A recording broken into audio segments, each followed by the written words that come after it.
11 ways to motivate your management team.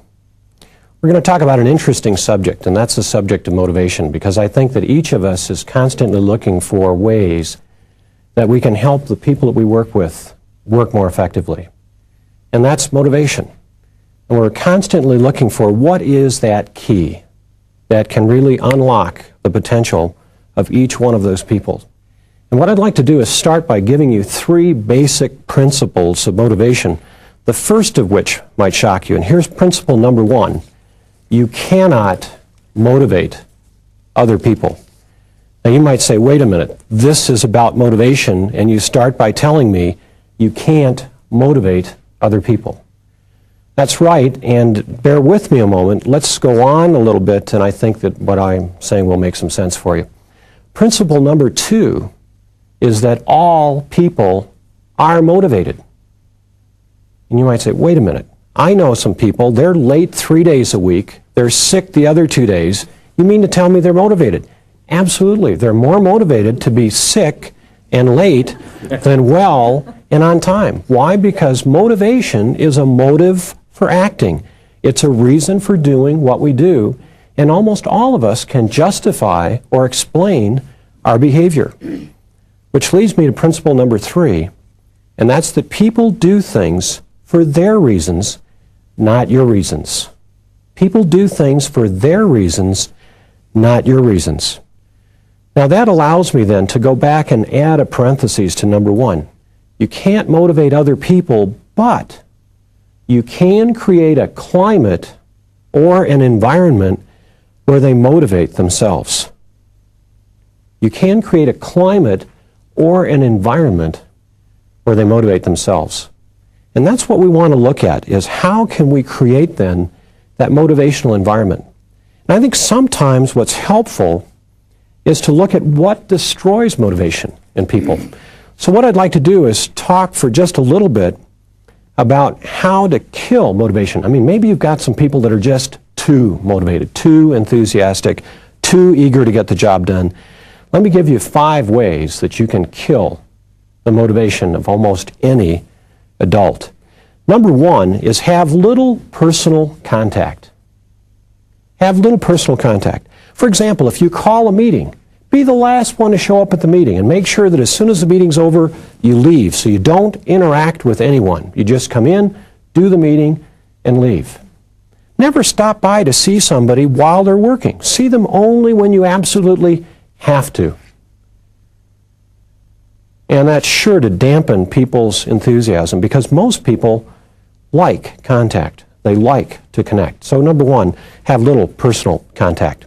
Number 2, get people in a passive mood and keep them there. You know, let me use an example out of a meeting. Let's say that you're doing some sort of staff meeting, or it might be a sales meeting. Well, my suggestion would be that you use a lot of lecture, don't use any interaction, and if it's an all-day meeting, after lunch, start off with a film, preferably black and white, about an hour long, at least 20 years old, and make it clear that if there's any props or any equipment shown in the film, it's obvious to everybody that this is obsolete. Okay, so get people in a passive mood and keep them there. Why? Because most people really prefer to be involved. So if you don't allow that, you'll kill their motivation. Number 3 is assume that people can apply what they're taught. Don't bother with examples. I mean, these are adults, so if you want them to do something, just tell them what to do and don't bother to explain it. Certainly don't show them how to do it. Just tell them what to do and then skip the examples. I mean, you can run much shorter meetings. You know, if you skip the illustrations, you can cut your meeting times by 80%. Of course, nobody will be able to apply anything because most of us like examples. I mean, somebody might say something to us, and what we really get excited about is, give me an example. And then somebody gives that example, and it turns the light bulb on for us. So skip the examples. Number 4, be quick to criticize. Be quick to criticize. And remember this management principle. Criticism should be delivered in public. Praise, if any, given in private. Okay, criticism should be given in public, praise, if any, given in private. Matter of fact, I think back to a time about, probably 10 years ago or so. I was at a meeting and I thought, well, here's a great opportunity for me to be a participant. And so the speaker arrived, and as a matter of fact, he illustrated probably every one of the principles we've talked about so far, because this meeting had a reception from 5 to 6 and a dinner from 6 to 7. And then at 7 o'clock, the speaker showed up. I mean, he was not there for the reception. He was not there for the dinner. And he started his presentation by saying, I don't really know what I'm doing here. But I was told that I had something useful to say, so here goes. And actually, I could have been better prepared for this, but I thought that this was next Tuesday, and it wasn't until this morning I realized I was supposed to be here tonight. Now, of course, you'd be eager to go to a management meeting with that kind of focus, wouldn't you? And so he said, but here goes. With that, he picked up a piece of chalk and proceeded to lecture. And he lectured for 55 minutes. And at the end of 55 minutes, he said, do you believe that if you change attitudes, you change behavior, or that if you change behavior, you change attitudes? I got to remember, this is a group that's had an hour reception, an hour's worth of dinner, 55 minutes of lecture. Half of us couldn't even remember the question by the time he completed it. And he got absolutely no response. So I raised my hand. And he looked at me and said, you want to try? And I said, well, I believe that if you change attitudes, you always influence behavior. And if you change behavior, you sometimes influence attitudes. Now, by that point in my career, I had academic training that said that that was true. I also had 10 years' experience in industry that told me it was true. And you have to remember, I'm sitting with about 30 people that I didn't know very well. Had just met a couple of hours earlier. And this person looked at me and said, do you still believe that? All the literature points out, and I always wonder when somebody says that, all what literature? I mean, I do a little reading, and I think I have fairly good self-esteem, but I didn't feel too good. And then finally, he went on, and about 15 minutes later, he went up to a flip chart, and he said, we were doing some research for an insurance company, and they found that sales of new agents would go up for about 18 months, but then they would drop and level off, and they wanted to find out what is it that's happening at 18 months that's causing those sales to drop.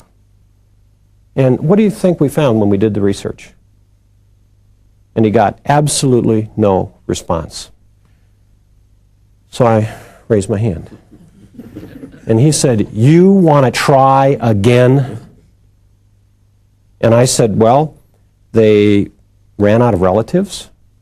Now, I admit that when you're thinking about insurance, that maybe that's a stereotypical response, that insurance salespeople start with friends and relatives. But, at least it got the ball rolling. Now he could have said, that's a really good guess, but we found that they ran out of relatives right at about 6 months. But, that's a really good guess. Does anybody else have a guess? He could have said that. He didn't. He looked at me and said, that's wrong. Does anybody else want to try? No one else wanted to try. Now, he went on for about another 35 minutes, which, by the way, put him 20 minutes over his appointed ending time. And then he was finished. Now, when I point to this table, I'd like you to go like this. And when I point to this table, I'd like you to go like this. And when I point to this table, I'd like you to go like this. Okay, so get ready. That is about the round of applause that he got. Now, the interesting thing is he then went up to the head of this group and said, I really was reluctant to do this, but obviously it was well received. I'd like to come back. And then he was the first one to leave. And then, frankly, 35 of the 40 of us at this meeting went across the street to a little coffee shop, and that's where the real learning took place. Did you see when he did that? Did you hear when he said that? I mean, think about the 5 ways we've talked about to kill motivation. Have little personal contact. He was the last one there, the first one to leave. Get people in a passive mood and keep them there. He asked 2 questions in almost 2 hours. Assume they'll apply the information, skip the example. He had only one example. in 2 hours. Be alert to criticize. I thought he did a marvelous job of that. And then the fifth way to squelch motivation he also illustrated, and that's make people feel stupid for asking questions. And he certainly succeeded in that. Now, I think that probably each of us in our experience has had a manager or supervisor who probably exhibited at least some of those things. Now, the question is very easy. I mean, we could say to ourselves, well, okay, all I'll do is I'll stop doing those things. Or I'll do the opposite. You know, I'll have contact. I'll have involvement with my people. But I think beyond that, we need to be proactive because sometimes different people need different kinds of things. And so let me just give you some suggestions that you can use to create a personal climate of motivation for each person that you work with. Number one is to create a need. And what I mean by that is that as adults, we want to see a purpose behind what we're doing. We want to understand the reason why we're doing what we're doing. I mean, when we're children, people say, do it, and we say, why? And they say, because I said so, that's why. You know, but as adults, we like a little bit more than that. And sometimes we want to know what problem it solves. I mean, how will this help me do my job faster, better, easier? You know, especially if we're talking about perhaps wanting people to use new technology and they're comfortable with old technology. And rather than just saying, do it because it's your job, how will this help me if I learn this new technology? There's a saying, you can lead a horse to water, but you can't make it drink. But you can salt the oats. So number one, create a need. Number two, develop a sense of personal responsibility. Develop a sense of personal responsibility. In the final analysis, people take pride in their own accomplishments. And so what we need to look at is how are ways that we can make people responsible. Can we delegate a task that's there so that once it's accomplished, they can look at that and say, yes, this is mine. Can they see the individual contribution to perhaps a larger picture that they're involved in?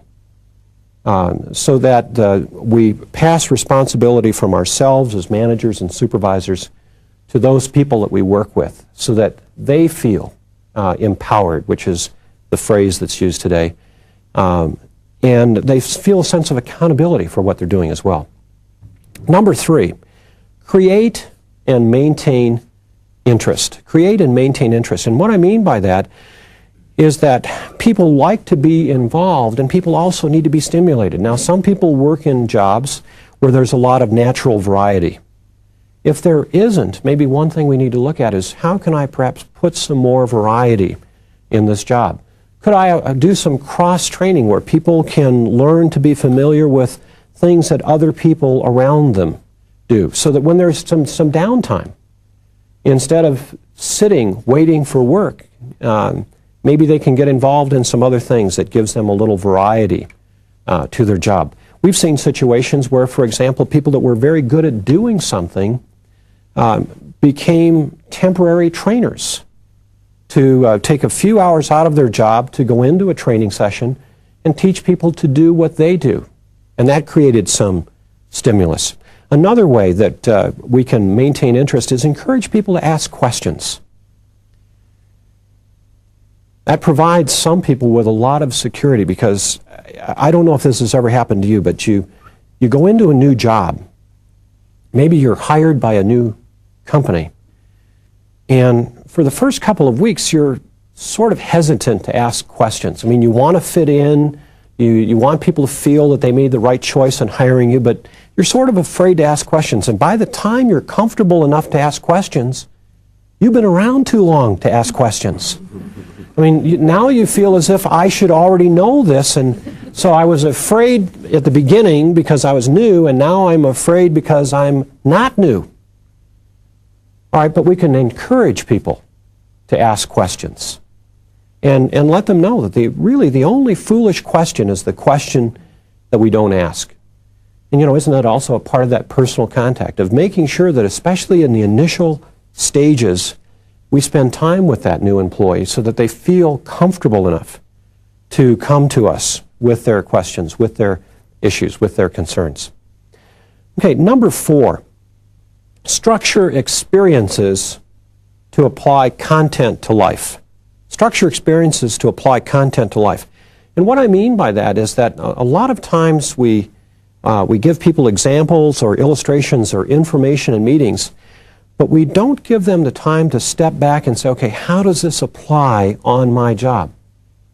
And I find that as a manager or a supervisor, I don't necessarily have to make that application for them. What I can do is give them some thinking time and some discussion time so that they can find their own applications. And can you see how that ties into that idea of fostering personal responsibility? You know, it's helping them come up with their own answers that I can then, as their manager, validate and say that's right on target. And see, also that's part of ownership. You know, when we're part of the decision process or when we come up with an idea, we'll defend that idea, we'll apply that idea, we'll make that idea work. Number 5, give recognition, encouragement, and approval. Give recognition, encouragement, and approval.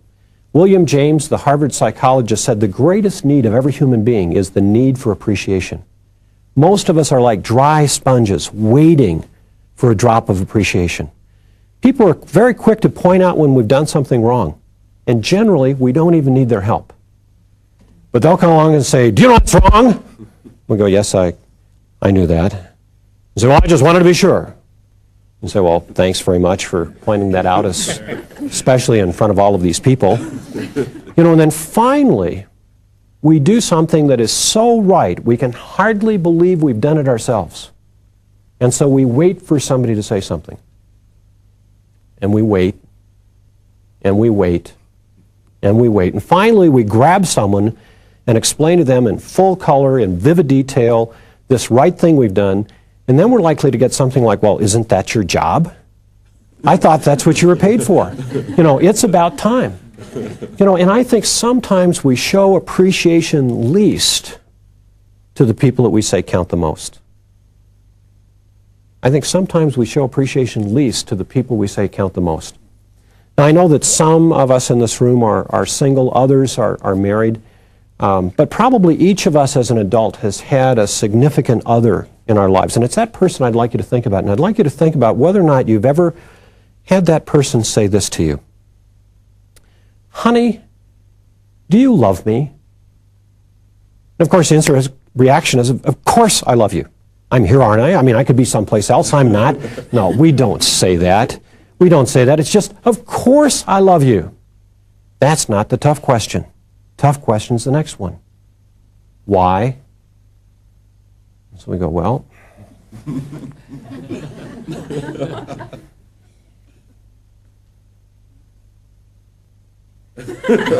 well, you see, it's not that we can't think of anything to say. It's just the things that we can think of don't seem to be important enough to answer that question. I mean, we ought to be talking about climbing mountains, crossing deserts, swimming oceans.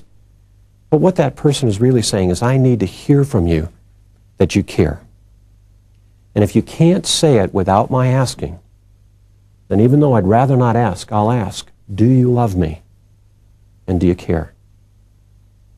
You know, it's sort of like the guy that had just gotten married, and he said to his new bride, now, honey, I'm not very verbal, so let me just say this. I love you. If it changes, I'll let you know. You know, well, I mean, that's not good enough. That's not good enough. I had an athletic coach in high school who used to yell and scream and shout. And I was doing my absolute best to meet his standards. And finally, one day, to be honest with you, I was 15 years old.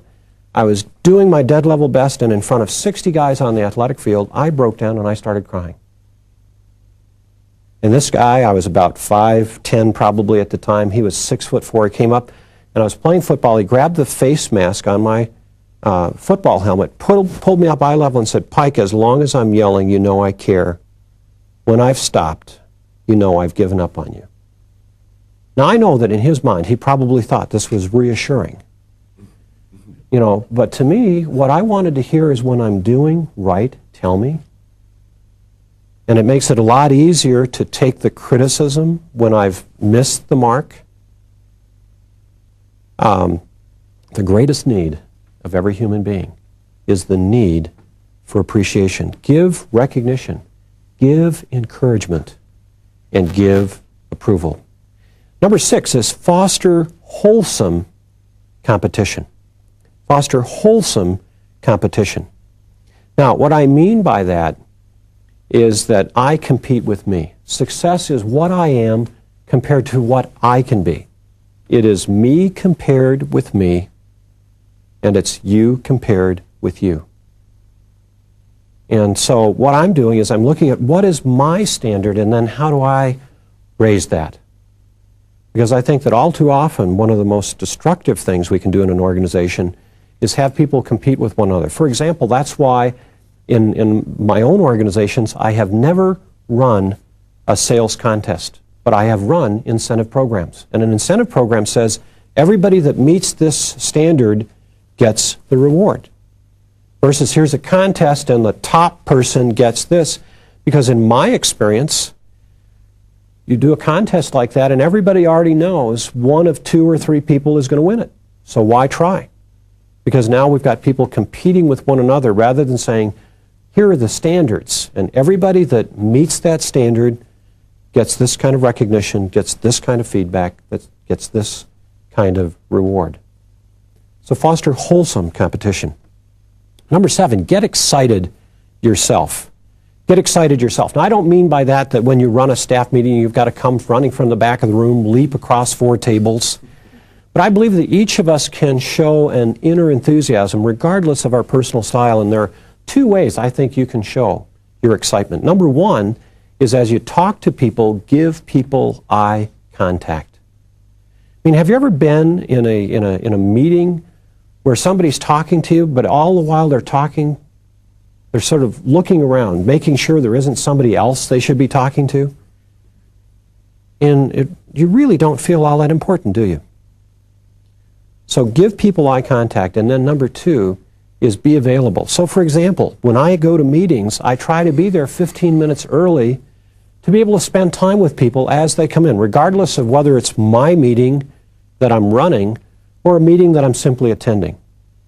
I want to be available. And the same thing, I try to allow 15 minutes after a meeting to just connect with people and be available.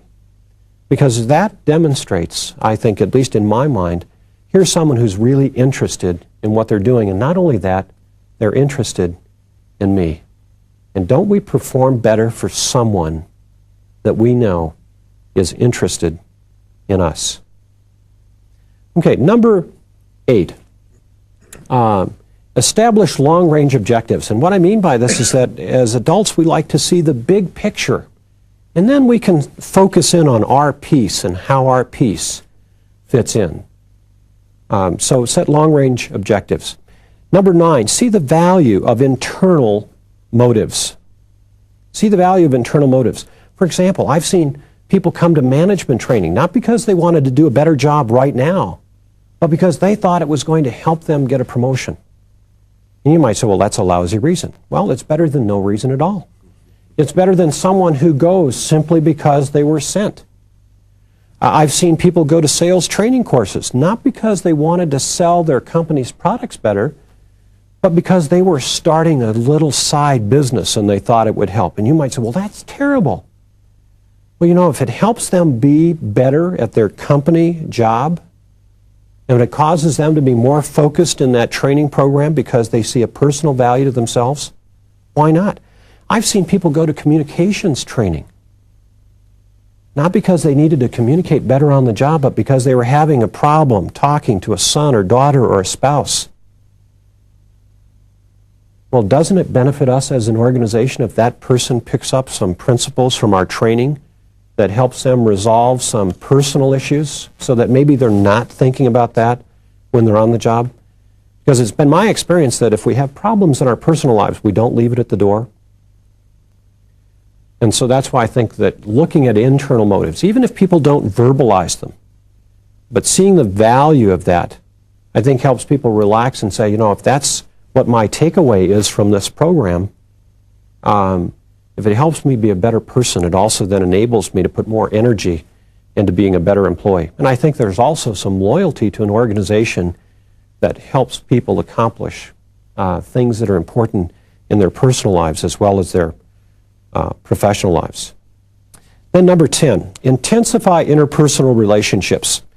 Now, some people think, okay, that means that I as a manager really have to spend a lot of time with my people, and I'm not really meaning that as much as I'm meaning help people to connect with one another. See, because as a manager, my time is limited.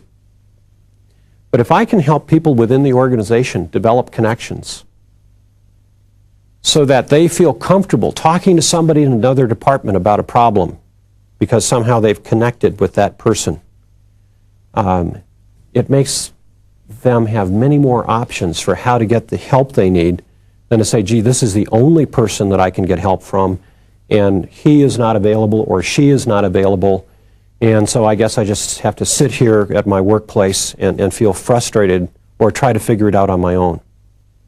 So for that reason, when we conduct training programs, many times we will suggest that various departments be represented as a way to help people connect with people in other departments. By the same token, when we do team building, we suggest that we sort of build the team with everybody in the department. It's sort of hard for 4 people from the department to go to 4 different team building programs and then come back and try to function as a team. But intensify those interpersonal relationships. And then finally, number 11, give them a choice. Give them a choice. And what I mean by that is that there are many times when we give people responsibilities, but we can give them a choice on how they fulfill that responsibility. I think there are some managers who are so control-oriented that they have to plan everything down to the last detail, and they never give people a choice about how to execute it at all. And so let me just suggest to you, for example, you may have people that you feel are fairly immature and they really don't understand too much about the organization or the process that you want them to do. But there are still ways that we can delegate responsibility to them. And let me suggest to you 5 things that I found helpful in my own experience. Number 1 level of delegation, and this is sort of bonus information that I'm sort of springing on you. So level 1 delegation is collect the information, give it to me, I'll make the decision. But I can still give them a choice as to how they collect that information and say, if you need some help on resources, I can give you that. Level 2 is collect the information, give me some options, and I'll make the choice. All right, but see, there's now a little bit more involvement because that person is perhaps a little bit more experienced, a little bit more mature. They've proven themselves to you a little bit more. Level 3 is gather the information, give me the options, and then tell me what you would do, and I'll make the decision. Okay, level 4 goes one step beyond that. Gather the information, give me the options, give me your decision, and unless you hear back, implement it. And then level 5 is, here's the task, I don't need to know anything else. Just do it. But you see, so many times managers think that level 5 is what delegation is, and unless I've got somebody mature enough to do the whole thing, I can't delegate anything. I can't give people choices. Now think about these things in light of your own experience. I mean, what would it mean to you if you worked in an environment where you were given responsibility, where you were encouraged to ask questions, where you were given choices, when you were given recognition and praise and appreciation? I mean, is there anybody here that gets too much of it? You say, oh, I'm thinking about leaving this company because if I get any more praise, you know, I don't think any of us is short of it. Well, if this will help create a motivational environment for us, and some of us might be here going, boy, I wish my boss was here. You know, if your people were watching this, they might be saying exactly the same thing. Boy, I wish my boss was here. Well, you know, the terrific thing is their boss is here. And so now it's a matter of, some people talk about it, some people do it. Let me encourage you to take some time to think about these and not run back and try to do all 11 things at once. Because I think sometimes what happens is we come back from a meeting and as if we're shot out of a cannon and people go, oh, give them a couple of days, they'll be back to normal. Or we go back and we tell them all the things we're going to do. And then if we don't, they go, oh, you see, we were set up again. Promises made, not fulfilled. So let me just suggest that you just quietly go back, pick out 2 or 3 of these things, and decide to work on them for a week. And then as you see those things working, pick out 2 or 3 more. And just slowly build them into your everyday pattern. Slowly build them into your repertoire so that they become a part of you. And if you do that, I think what you'll find is that your day-to-day management is going to be a lot more fun, it's going to be a lot more rewarding, and you're going to see a lot more accomplishment from your team because you've taken the time to create a climate where they can motivate themselves.